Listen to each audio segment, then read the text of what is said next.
Students, cream separators और centrifuges को discuss करेंगे। इससे पहले हम सेंट्रिपेटल फोर्स को थोड़ा सा डिस्कस कर लेते हैं। हम जानते हैं कि कोई भी ऑब्जेक्ट सर्कल में रोटेट करना चाहे तो उसे सेंट्रिपेटल फोर्स जो है वो चाहिए होगी। कोई भी ऑब्जेक्ट सर्कल में मूव करना चाहे तो सेंट्रिपेटल फोर्स उस पर अप्लाई होगी, वो सर्कल में मूव करेगा। ठीक है, तो इस तरह से यहाँ पे हम अगर सेंट्रिपेटल फोर्स को मैथमेटिकली रिप्रेजेंट करना चाहें तो m v square over r. ठीक है, आर को ये आर जो है ये रेडियस है उस सर्कल का जिसमें ऑब्जेक्ट मूव कर रहा है, एम उस ऑब्जेक्ट का मैस है, वी उसकी वेलोसिटी है जिससे वो मूव कर रहा है, ये लीनियर वेलोसिटी है। ठीक है, और उसकी मोशन जो है वो सर्कुलर मोशन है। स्ट्रेट पाथ को हमने कन्वर्ट कर दिया है by applying centripetal force into circular path. ठीक है, अच्छा अब हम देखते हैं कि यहाँ पे अगर दो हम मैसेज ले लें, ठीक है, दो पार्टिकल्स ले लें, दो ऑब्जेक्ट्स ले लें। एक का मैस जो है वो m1 है और एक का मैस जो है वो m2 है, और हम कहते हैं कि m1 जो है ये ग्रेटर है m2 से। ठीक है, दोनों को हम एक ही सेंट्रिपेटल फोर्स दोनों पे अप्लाई करें, यानी कि हम इस तरह से लिख लेते हैं कि F C is equal to m1 v square over r. ठीक है, और बल्कि यहाँ पे R1 अगर लिख लें समझने में आसानी रहेगी। ठीक है, और फिर दूसरे के लिए हम लिख लें FC, दूसरे पे भी उतनी ही सेंट्रिपेटल फोर्स अप्लाई की है हमने, M2 we square over R2। ठीक है, चले अभी R1 R2 नहीं लिखते, जस्ट मैसेज को हम जो है वो यूज़ करते हुए जो है वो आगे डिस्कस करते हैं। अब हमने फोर्स एक जैसी अप्लाई की है दोनों पे, तो फोर्स यानी कि कांस्टेंट है दोनों के लिए। ठीक है, तो हम इस तरह से लिख सकते हैं m1 v square over r is equal to constant. ठीक है, कांस्टेंट तो एन एस टी, कांस्टेंट को मैं शॉर्टली एन एस टी से रिप्रेजेंट कर रहा हूँ। ठीक है, या हम फिर इस तरह से भी इसको लिख सकते हैं m1 v square over r, sorry r को अगर हम जो है वो अगर हम शिफ्ट कर दें राइट साइड पे, कांस्टेंट से मल्टीप्लाई हो जाएगा, यानी कि कांस्टेंट कांस्टेंट इनटू आर। ठीक है, और अगर हम v जो है वेलोसिटी भी यानी कि एक ही सेंट्रिपेटल फोर्स दोनों पे अप्लाई हो रही है, दोनों एक ही स्पीड से मूव कर रहे हैं, तो फिर हम अगर इस तरह से लिख लें इसको m1 कांस्टेंट भी हटा दें तो m1 directly proportional to r हो जाएगा। सही है, इसी तरह से फिर यहाँ पे m2 directly proportional to r हो जाएगा। अब इसका क्या मतलब है, देखें यहाँ पे फिर इसका मतलब यह है कि दोनों एक ही सेंट्रिपेटल फोर्स दोनों पे अप्लाई की गई है और दोनों एक ही स्पीड से सर्कल में मूव कर रहे हैं। दोनों पे एक ही सेंट्रिपेटल फोर्स अप्लाई की गई है और दोनों की स्पीड फिक्स है, एक ही है। तो क्या होगा, जिसका मैस कम है उसका रेडियस कम होगा, वो एक छोटे सर्कल में रोटेट करेगा, उसका सर्कुलर पाथ जो है वो छोटा होगा। यहाँ पे हम R1 लिख लेते हैं और हम कहते हैं कि अगर M1 कम है तो R1 भी कम होगा। इसी तरह से हम देखते हैं कि अगर यानी कि इसको इसको हम इस तरह से रिप्रेजेंट कर लेते हैं।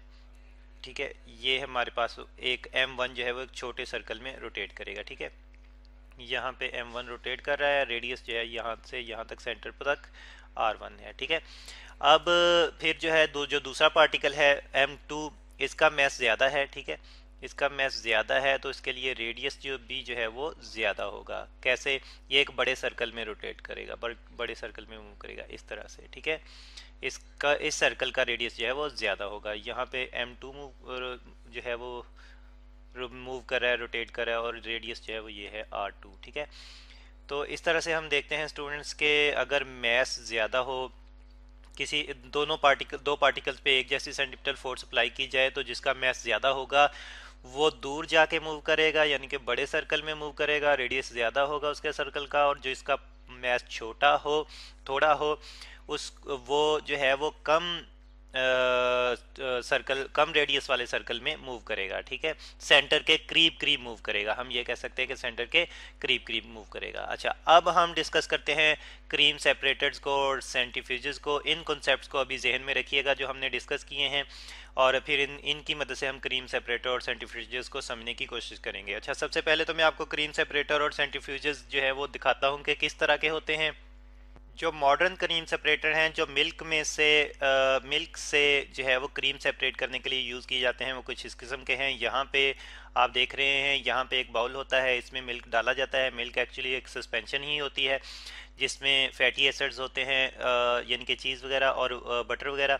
और फिर इसको जब रोटेट करवाया जाता है तो फिर इसमें से मिल्क और बटर जो है वो अलग अलग हो जाता है। अब कैसे अलग होता है ये हम देखेंगे। और यहाँ पे इलेक्ट्रॉनिक मोटर होती है जो रोटेट करवाती है इस बाउल को, ठीक है। और इससे पहले जो क्रीम सेपरेटर, और स्पेशली यहाँ पे यानी कि जो कुछ अर्सा पहले तक क्रीम सेपरेटर यूज़ किए जाते रहे हैं लोकली, उनको भी हम देखते हैं वो किस तरह के थे। तो स्टूडेंट्स पहले और अभी भी मतलब कुछ इलाकों में, स्पेशली विलेजेस वगैरह में, हमारे घर गांव वगैरह में जो है इस किस्म के इलेक्ट्रॉनिक जो है वो क्रीम सेपरेटर यूज़ किए जाते हैं। यहाँ पे बाउल ऊपर रखने की बजाय ये वाला जो रोटेटर होता है इसको हम जो है वो फिक्स करते हैं एक बड़े वेसल में, और उसके अंदर दूध वगैरह होता है, ठीक है। और इससे पहले जी भी पुराने दौर में जो क्रीम सेपरेटर यूज़ किए जाते थे, जब इलेक्ट्रॉनिक्स इतनी एडवांस नहीं हुई थी, तो वो हाथ से रोटेट करवाने वाले जो थे क्रीम सेपरेटर होते थे। तो उनको भी एक नज़र देख लेते हैं वो किस तरह के क्रीम सेपरेटर थे। तो यहाँ पे स्टूडेंट्स आपको ये नज़र आ रहा है एक क्रीम सेपरेटर, इसमें ये वुडन से बना हुआ है, ठीक है। बिल्कुल यहाँ पे जिस तरह से ये सिस्टम है, यहाँ पे इसी तरह से ये लकड़ी का जो है वो बना हुआ है। इस बड़े से बर्तन के अंदर जो है वो एडजस्ट किया जाता था और उसको यहाँ पे रस्सी के साथ जो है वो रोटेट करवाया जाता था, ठीक है। रीलिंग करके रस्सी की जो है इसको रोटेट करवाया जाता था, और रोटेशन में फिर जो है वो क्रीम सेपरेट होती थी मिल्क से, ठीक है। और फिर हम सेंट्रीफ्यूज की बात कर रहे हैं कि सेंट्रीफ्यूजेस किस तरह के होते हैं, उनको भी एक नज़र देख लेते हैं सेंट्रीफ्यूजेस को। तो यहाँ पे स्टूडेंट्स हम एक छोटा सा सेंट्रीफ्यूज जो है वो एक पोर्टेबल सेंट्रीफ्यूज जो है वो रिप्रेजेंट करते हैं। ये लैब सेंट्रीफ्यूज के तौर पर काम करता है। हमारे पास डिफरेंट मतलब मुख्तलिफ तरह के सेंट्रीफ्यूजेस होते हैं, छोटे भी बड़े भी साइज़ में, और डिफरेंट पर्पसेस के लिए मुख्तलिफ मकासद के लिए मुख्तलिफ तरह के सेंट्रीफ्यूजेस होते हैं, ठीक है। इनका काम भी यही होता है कि एक सस्पेंशन के अंदर या एक मिक्सचर के अंदर में से बड़े पार्टिकल यानी कि ज़्यादा मैस वाले पार्टिकल और छोटे मैस वाले पार्टिकल्स को अलग करते हैं। और एक्चुअली कैसे अलग होते हैं, अब देखें, जैसे कि हमने कहा था कि जो मैस जो है वो कम होगा, M1 जो है वो अगर कम है तो ये जो है वो छोटे रेडियस में मूव करेगा, ठीक है। इसके लिए रेडियस भी जो है वो छोटा होगा, और M2 जिसका मैस ज़्यादा है उसका रेडियस भी ज़्यादा होगा, ठीक है।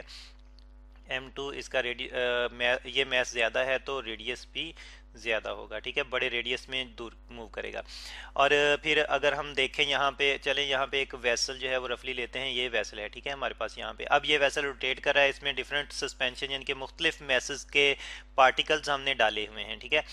तो ये रोटेट कर रहा है अपने ही एक्सेस के अबाउट, ठीक है, अपने सेंट्रल एक्सेस के अराउंड जो है ये रोटेट कर रहा है। मोटर के साथ लिंक है, जैसे कि यहाँ पे हमने देखा क्रीम सेपरेटर और सेंट्रीफ्यूजेस भी तकरीबन इसी तरह से ही काम करते हैं, ठीक है, रोटेट करते हैं। अब जिस सब्जेक्ट का मैस कम होगा वो जो है वो सेंटर की तरफ यानी कि सेंटर के करीब करीब मूव करेगा यहाँ पे M1, और जिसका मैस जो है वो ज़्यादा होगा वो आउटर सरफेस पे जाके मूव करेगा, ठीक है, बड़े सर्कल में मूव करेगा। तो इससे क्या होगा, हम देखेंगे कि प्रेशर का एक डिफरेंस क्रिएट हो जाता है। कैसे क्रिएट हो जाता है, देखें, अगर M1 ज़्यादा है तो हम जानते हैं कि डेंसिटी भी M1 अगर कम है, अगर M1 कम है तो हम जानते हैं कि मैस से ही हम डेंसिटी जो है वो कैलकुलेट करते हैं, यानी कि mass divide by volume is equal to density, ठीक है। आप ज़रा गौर करें, अगर मैस कम है तो डेंसिटी भी कम होगी, ठीक है। और अगर फिर हम लिक्विड में देखते हैं, लिक्विड्स में देखते हैं हम कि जैसे कि मिल्क की अगर हम बात करें जो कि एक लिक्विड है, तो उनमें प्रेशर हम कैसे कैलकुलेट करते हैं, P is equal to rho g h, ठीक है। अब जी ग्रेविटेशनल एक्सलेशन जो है वो ग्रेविटी की बजाय अब जो है सेंट्रीपिटल फोर्स उतनी ही नेसेसरी फोर्स प्रोवाइड करेगी यहाँ पे, और प्रेशर अप्लाई करेगी टुवर्ड्स द, यानी कि बजाय प्रेशर नीचे अप्लाई होने के अब प्रेशर जो है towards the wall of the vessel apply होगा, ठीक है। रोज ये दोबारा लिख लेते हैं। अब ज़रा गौर करें, अगर मतलब एक ही सेंट्रीपिटल फोर्स वर्क कर रही है तो जो आउटवर्ड ग्रेविटी का इफेक्ट जो है प्रोड्यूस हो रहा है तो वो इक्वल होगा, और यहाँ पे सेंटर से यहाँ तक का जो डिस्टेंस है h जो है वो भी सेम ही रहेगा, ठीक है। अगर ये चीज़ें जो है वो कांस्टेंट कंसीडर करें हम, तो फिर हम देखते हैं कि प्रेशर जो है वो डायरेक्टली प्रोपोर्शनल है डेंसिटी के। अब इससे क्या मुराद है, ऊपर हमने देखा कि अगर मैस कम है तो डेंसिटी कम है, अगर डेंसिटी कम है तो फिर प्रेशर भी कम होगा, ठीक है, अगर डेंसिटी कम है तो प्रेशर भी कम होगा। अच्छा, इससे फिर हमें क्या पता चलेगा कि जो कम मैस वाले पार्टिकल हैं वो सेंटर के करीब करीब मूव कर रहे हैं, तो सेंटर के करीब करीब डेंसिटी कम है, सेंटर के करीब करीब डेंसिटी कम है तो यहाँ पे प्रेशर कम है, इसको हम P1 से रिप्रेजेंट कर लेते हैं। और जो ज़्यादा मैस वाले पार्टिकल हैं वो सेंटर से दूर मूव कर रहे हैं, ज़्यादा दूर मूव कर रहे हैं, यहाँ पे फिर डेंसिटी ज़्यादा है, डेंसिटी ज़्यादा है तो यहाँ पे फिर प्रेशर भी ज़्यादा होगा। तो फिर हम देखेंगे कि ग्रेजुअली जो है प्रेशर इनवर्ड से आउटवर्ड जो है वो बढ़ता जाएगा, इनवर्ड से आउटवर्ड ग्रेजुअली बढ़ता जाएगा। और हम कह सकते हैं कि यहाँ पे जो हमने दो प्रेशर डिफाइन किए हैं इनमें P1 जो है ये लेस है P2 से, ठीक है। सेंट्रल पॉइंट पे प्रेशर कम होगा और यहाँ पे प्रेशर जो है वो ज़्यादा होगा। तो इस तरह से जो कम मैस वाले पार्टिकल हैं उन वो सेंटर पे इकट्ठे हो जाएंगे और हैवी मैस वाले पार्टिकल, हैवी डेंसिटी वाले पार्टिकल्स जो हैं वो लिक्विड में, सस्पेंशन में जो है वो आउटर सरफेस पे कलेक्ट हो जाएंगे। तो इस तरह से हम सेपरेट करते हैं क्रीम को और मिल्क को। और इसी तरह से हम मुख्तलिफ सस्पेंशंस को जो है वो सेंट्रीफ्यूजेस यूज़ करते हुए लैब में सेपरेट करते हैं। तो ये है स्टूडेंट सेंट्रीफ्यूजेस और क्रीम सेपरेटर्स।